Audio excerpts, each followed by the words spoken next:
आप देख रहे हैं खबर फास्ट, तेज खबर पैनी नजर।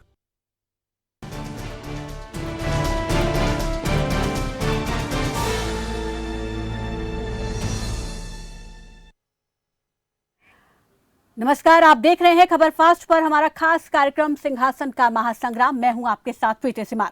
उत्तर प्रदेश की चुनावी जंग में पीएम मोदी एक बार फिर से उतर गए हैं। पीएम मोदी ने आज सबसे बड़ी वर्चुअल रैली की और इसके माध्यम से 5 जिलों की 21 विधानसभा सीटों के वोटर्स को साधा गया।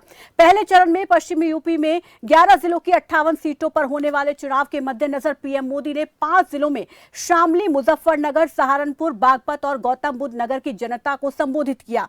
और इस दौरान पीएम मोदी ने जहां अपनी सरकार की 5 साल की उपलब्धियां गिनवाई हैं, तो वहीं पिछली सरकारों पर भी जमकर निशाना साधा। उन्होंने अपने संबोधन में किसानों, जाटों, पिछड़ों और दलितों को साधा और वहीं बीजेपी सरकार ने हर वर्ग के लिए जो योजनाएं शुरू की है उनका जिक्र उन्होंने अपने संबोधन में किया।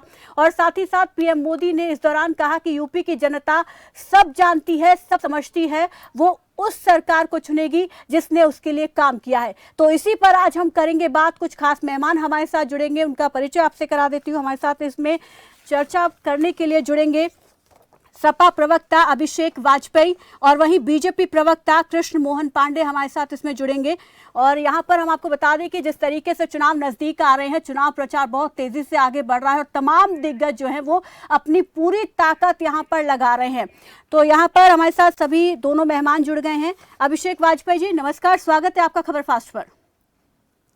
और कृष्ण मोहन पांडे जी आपका भी बहुत बहुत स्वागत है खबर फास्ट पर। नमस्कार जी, यहाँ पर अभिषेक जी सबसे पहले आपके पास आना चाहूंगी। आज एक बार फिर से पीएम मोदी जो है चुनावी मैदान में प्रचार के लिए उतर आए हैं। इस बार वर्चुअल तरीके से उन्होंने 5 जिलों की जनता को साधने की कोशिश की और इस दौरान उन्होंने अपने संबोधन में जहां अपनी सरकार की उपलब्धियां जनता के सामने रखी, वहां समाजवादी पार्टी को लेकर जमकर वो निशाना साधते हुए नजर आए। और उन्होंने खास तौर पर यहाँ पर कानून व्यवस्था का सबसे पहले जिक्र किया कि कानून व्यवस्था को बीजेपी सरकार ने सुधारा है। पहले की सरकारों में जो अपराधी थे वो खुलेआम घूमते थे। देखिए, सबसे बड़ी बात कि आदरणीय प्रधानमंत्री जी ने अपने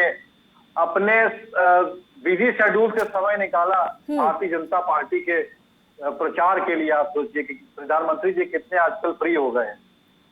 और दूसरी बात देखिए कि जैसा कि आदरणीय प्रधानमंत्री जी ने जो कटाक्ष किया है उसके लिए देखिए आप समझ सकती हैं कि ये वही भारतीय जनता पार्टी है जिसको अपने नाक के नीचे लोग धनंजय सिंह जैसे लोग नहीं दिखते हैं जो क्रिकेट खेल रहे होते हैं। और तो और इनके आंकड़े मैं आपको बता देता हूँ, मैं आंकड़ों पर ही बात करूंगा तो ज्यादा बढ़िया है, साफ साफ पता चलेगा। समाजवादी सरकार के समय में 2,37,821 मुकदमे दर्ज हुए थे और आज स्थिति ये देख लीजिए कि 3,40,170 मुकदमे दर्ज हुए। ठीक, ये तो हो गई कानून व्यवस्था की बात। तो कौन से बेस पे प्रधानमंत्री जी कहते हैं कि कानून व्यवस्था उन्होंने अच्छा कर दिया? सभी ने देखा कि कैसे पंचायत चुनाव में लाठी, डंडा, कट्टा, बम बारूद के माध्यम से इन्होंने चुनाव लड़ा और तो और महिलाओं की इज्जत तार-तार करने से ये पीछे नहीं हटे। तो कौन से कानून व्यवस्था के बारे में बात करते हैं? मैं पूछना चाहता हूं इनसे, भारतीय जनता पार्टी के प्रवक्ता से और आपके चैनल के माध्यम से आदरणीय प्रधानमंत्री जी से भी, कि जिस कानून व्यवस्था की बात करते हैं उस कानून व्यवस्था में कैसे महिलाओं की इज्जत तार-तार होती है रोज, ये किसी से छुपा हुआ नहीं है। पत्रकार कौन से कानून व्यवस्था की बात करते हैं कि जब एक पत्रकार भाई अगर सच दिखा दे तो उनके ऊपर मुकदमे दर्ज कर दिए जाते हैं। तो कौन से कानून व्यवस्था की बात करते हैं ये? कौन से कानून व्यवस्था की बात करते हैं कि धनंजय सिंह जैसे माफिया क्रिकेट खेल रहे होते हैं और कप्तान साहब उसकी पिच तैयार कर रहे होते हैं? कौन से कानून व्यवस्था की बात करते हैं ये कि जहां पे एक सीओ और एसपी जगह के लोग वो बैठ करके हमारे पत्रकार भाई जो देश का चौथा स्तंभ कहा जाता है उससे कह दे कि आप अपने कैमरे को शट डाउन कर दीजिए। तो आप कौन से कानून व्यवस्था की बात करते हैं? ठीक है, मैं इसका जवाब हम ये लेंगे अभिषेक जी, लेकिन आप कह रहे हैं कि प्रधानमंत्री बहुत फ्री हो गए हैं, एक बार फिर से उन्होंने अपने बिजी शेड्यूल से टाइम निकाला, लेकिन चुनाव प्रचार के मामले में देखा जाए तो बीजेपी सबसे आगे और तमाम जो दिग्गज हैं वो इस वक्त चुनाव प्रचार तेजी से कर रहे हैं और बाकी जो दल हैं यूपी में वो कहीं ना कहीं बीजेपी से पीछे है। बताना चाह रहा हूँ जी, मैं यही बताना चाह रहा हूँ। आपने बिल्कुल उचित प्रश्न पूछा, बहुत बढ़िया प्रश्न है। आप समझिए कि जो प्रधानमंत्री, जिसका भारतवर्ष, जिसकी आबादी इतनी है, जिसके लिए काम बहुत सारा है, प्रचार के लिए समय निकाल रहे हैं, और सबसे बड़ी चीज उस प्रदेश के लिए जहां पे कहा जाता है डबल इंजन की सरकार, क्योंकि एक इंजन फेल हो गई है, तभी तो आदरणीय प्रधानमंत्री जी उसके दूसरे इंजन से सपोर्ट देने के लिए आए हुए हैं। इस बात को आप समझिए। अगर उन्होंने काम किया तो काम के बल से वोट मांगते, दूसरों की कमियां ना गिना रहे होते। 5 साल सत्ता पे आपने राज किया, आप अपने कामों को गिना करके वोट मांगिए। अगर आप में क्षमता होती तो आप अपने कामों को गिना करके वोट मांगते। और जब कामों को गिना, मैं बड़े साधारण से 3 प्रश्न पूछ लेता हूं। मैं मान लूंगा कि इन्होंने सारा काम कर लिया है। छोटा सा प्रश्न मेरा ये है कि डॉक्टर, टेक्नीशियन, नर्स के संबंध में उत्तर प्रदेश में तकरीबन 45,000 पद खाली है। उनमें से कितने लोगों को नौकरी दे दी? 8 लाख, मेरे पास आंकड़ा है, 8,72,000 केंद्र के पास यूपी कोटे के नौकरियां खाली है। उनमें से कितनी नौकरियां भर दी गई?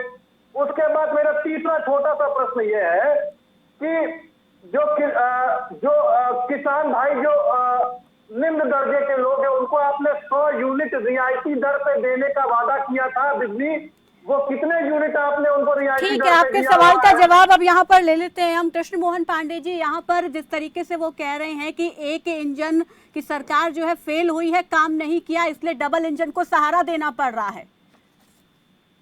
प्रीति जी, देखिए अभिषेक जी बेचारे क्या करेंगे, इनका दोस्त नहीं है, मित्र हैं। और समाजवादी पार्टी की जो भी खामियां हैं, अच्छाइयां हैं, उनको गिनवाना इनकी मजबूरी है, क्योंकि इनका राष्ट्रीय अध्यक्ष खुद ही किसी की बात नहीं सुनते हैं। खैर, शुभकामनाएं, उनको क्या करेंगे। इन्होंने कहा किस प्रशासन व्यवस्था की बात करते हैं प्रधानमंत्री जी साहब, उसी प्रशासन व्यवस्था की बात करते हैं जिस उत्तर प्रदेश को आपने बीमारू राज्य बना दिया था 1217 में।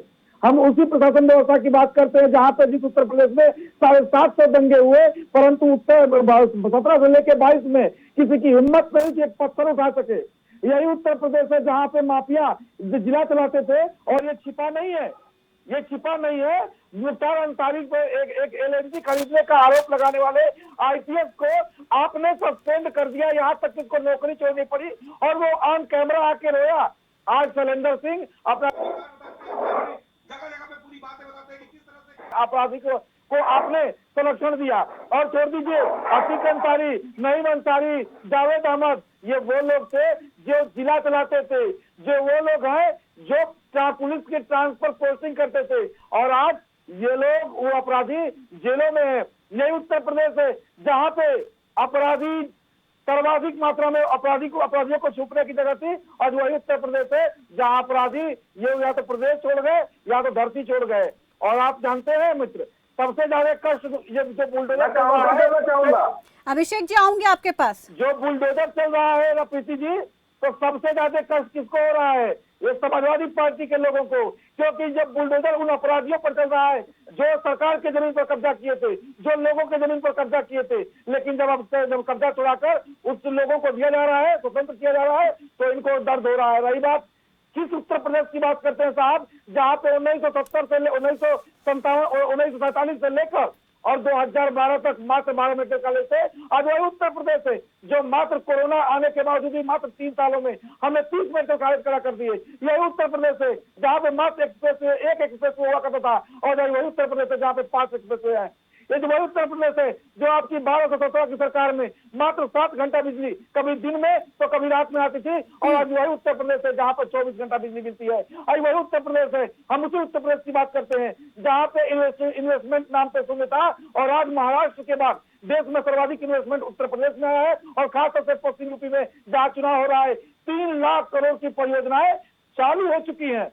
साहब हम उत्तर प्रदेश की बात करते हैं कि बलिया का लड़का कभी गाजियाबाद और दिल्ली की बात करता था, और आज बलिया का लड़का बेल्जियम जैसे सपने देखना शुरू कर दिया है। एक नए उत्तर प्रदेश, एक विकासवादी। कृष्ण मोहन जी, यहाँ पर ठीक है, ये बात मानते हैं लोग कि कानून व्यवस्था में पहले से सुधार हुआ है, लेकिन क्राइम बिल्कुल खत्म तो नहीं हो गए हैं। एनसीआरबी के आंकड़ों में अभी भी तो यूपी क्राइम के मामले में टॉप पर है। प्रीति जी संगठित अपराध में 84% की कमी आई है, ये रिपोर्ट है।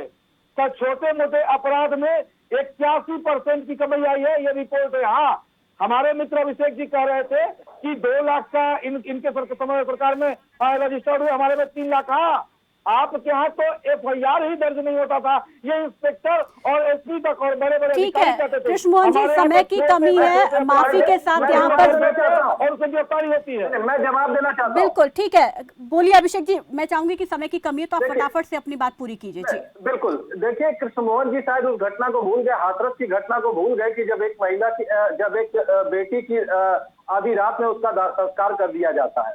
नंबर दूसरी चीज वो भूल गए कि केशव प्रसाद मौर्य जी के ऊपर जो मुकदमे दर्ज है उसकी जमानत ब्रजेश पाठक जी ने ली हुई है, सुरेश राणा ने ली हुई, नंदगोपाल नंदी ने ली हुई है, बहुत सारे इनके कैबिनेट के मंत्रियों ने ली है।